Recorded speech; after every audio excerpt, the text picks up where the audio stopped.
특히 윤 대통령이 계엄 선포의 당위성을 주장을 하면서 그간 여권 안팎의 강경 우파 인사들 또 일부 유튜버 등이 제기해왔던 부정선거 의혹을 직접 거론했다는 점에서 그것도 국민 앞에서 정면으로 거론했다는 점에서 논란이 커지고 있습니다. 관련해서 오늘 오전에 주간조선이 단독 보도를 했는데요. 윤석열 대통령이 본인이 당선됐던 20대 대선에서도 부정선거가 있었다는 의심을 갖고 있다. 이렇게 보도해서 주목받고 있습니다. 네, 이 보도의 핵심은 윤 대통령이 취임 후에 김규현 당시 국가정보원장을 불러서 자신이 이재명 후보에게 너무 적은 득표차로 이겨서 선거가 이상했다는 취지의 발언을 했다는 겁니다. 주간조선은 김 전 원장을 잘 아는 복수 인사들을 통해 확인을 했다며 김 전 원장이 2022년 5월 원장 부임 후 주변 인사들에게 부정선거 의혹에 대해 못 본 척 넘어갈 수 없다. 이를 토대로 21대 총선에 대한 보안 점검을 실시했고 점검 후의 내용을 윤 대통령에게 보고했다는 말을 수차례 했다고 전했습니다. 김 전 원장의 보고를 들은 윤 대통령은 내 선거도 이상하지 않았습니까? 10에서 15%포인트 이상 이겼어야 했는데 0.73%포인트 차이로밖에 못 이긴 것은 이상하지 않습니까? 라는 반응을 보였다고 했습니다. 네, 또 주간조선은 이런 사실을 확인해준 김 전 원장의 한 측근이 김 전 원장이 자신을 불러서 이런 얘기를 들려줬던 그런 국정원 관련 특정 장소 등을 구체적으로 지목했으며 그때만 해도 윤 대통령이 부정선거를 본격적으로 수사하려는 의지나 계획은 없었다. 아마도 트럼프로부터 부정선거 공세를 받았던 조 바이든 미국 대통령이 부정선거 수사를 꺼렸기 때문에 윤 대통령도 망설인 게 아닌가 싶다. 이렇게 말했다고도 전했습니다. 다만 이 측근은 윤 대통령이 당시 김 전 원장의 보고를 통해 부정선거에 대한 확신을 가졌을 수는 있다고 덧붙였고요. 김 전 원장은 이 같은 사실관계 확인을 위한 주간조선의 전화와 문자메시지 등에는 답을 하지 않은 것으로 전해졌습니다. 관련해 어제 윤 대통령의 주장도 다시 들어보시겠습니다. 상황은 심각했습니다. 국정원 직원이 해커로서 해킹을 시도하자 얼마든지 데이터 조작이 가능하였고 방화벽도 사실상 없는 것이나 마찬가지였습니다. 민주주의의 핵심인 선거를 관리하는 전산 시스템이 이렇게 엉터리인데 어떻게 국민들이 선거 결과를 신뢰할 수 있겠습니까? 그래서 저는 이번에 국방장관에게 선관위 전산 시스템을 점검하도록 지시한 것입니다. 그러니까 주간조선 보도는요, 비상계엄 때 계엄군이 22대 총선 당시 부정선거 이 문제를 보기 위해서 과천중앙선관위에 출동했다. 지금 이렇게 알려졌었는데 그것에 대해서 보면 대선에서 생긴 의구심이 이제 여당의 참패로 끝났던 지난 4월에 22대 총선까지 이어졌던 걸로 그렇게 의심하고 있었던 걸로 보입니다. 여기에 더해서 주간조선은요, 윤 대통령이 문재인 정권 당시 치러졌던 21대 총선까지도 부정선거 아니었느냐 이렇게 의심하고 있었던 정황이 있다고도 보도를 했습니다. 그런데 사실요, 21대 국회의원 선거와 관련한 부정선거 의혹은요, 여권 외곽의 강경 우파 인사들에 의해서 줄곧 제기돼 온 그런 문제입니다.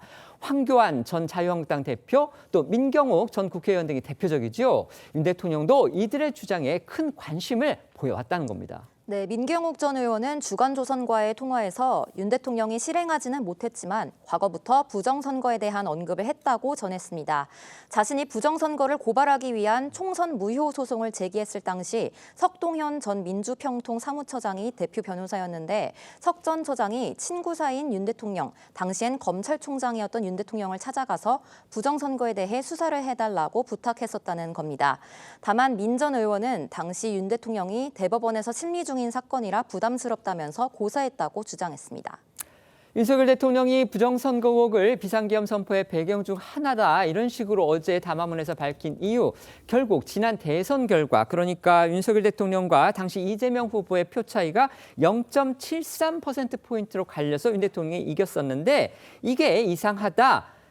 본인의 생각으로, 그러니까 윤 대통령 본인의 생각으로는 적어도 10%포인트, 많게는 15%포인트 이상 차이가 났어야 한다. 그런 건데 결국 이게 부정선거의 결과 아니었느냐 이런 거고요. 그다음에 21대 총선, 문재인 정권 당시에 치러졌던 21대 총선은 물론이고 지난 총선도 좀 의심스럽다. 그래서 비상계엄 당시에 그 체포 명단에 문재인 정부 시절에 중앙선관위 상임위원이었던 조혜주 전 선관위원이 포함됐다 이런 주장이 나왔는데 결국 다 결국 합쳐보면은 이런 부정선거에 대한 윤석열 대통령의 의심이 결국 비상계엄 선포의 한 요인이 됐다. 지금 이런 얘기들이 나오고 있고 주간조선이 이를 뒷받침하는 보도를 내놨습니다.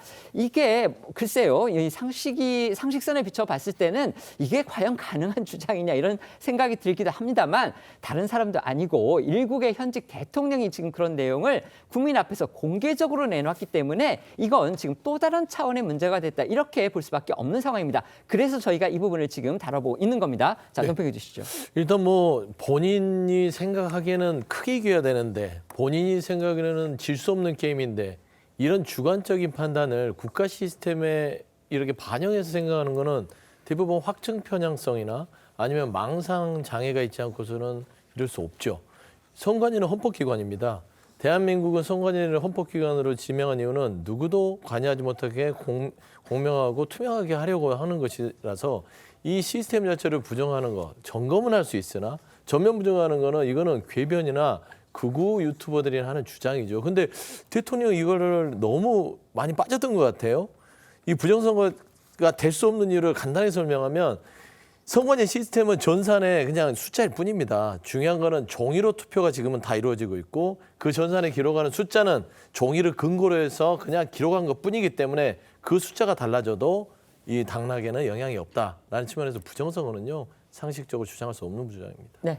처음에 계엄이 선포가 됐을 때 가장 궁금했던 게 왜 계엄을 선포를 하느냐였죠. 그래서 그때 윤석열 대통령이 설명을 한 것은 그 민주당의 국정마비 여기에 초점을 맞췄는데 아니야 그거 말고 다른 거에 있을 거야 하는 생각을 하던 차에 선관위에 가장 많은 계엄령 부대가 들어가고 또 가장 먼저 들어갔다.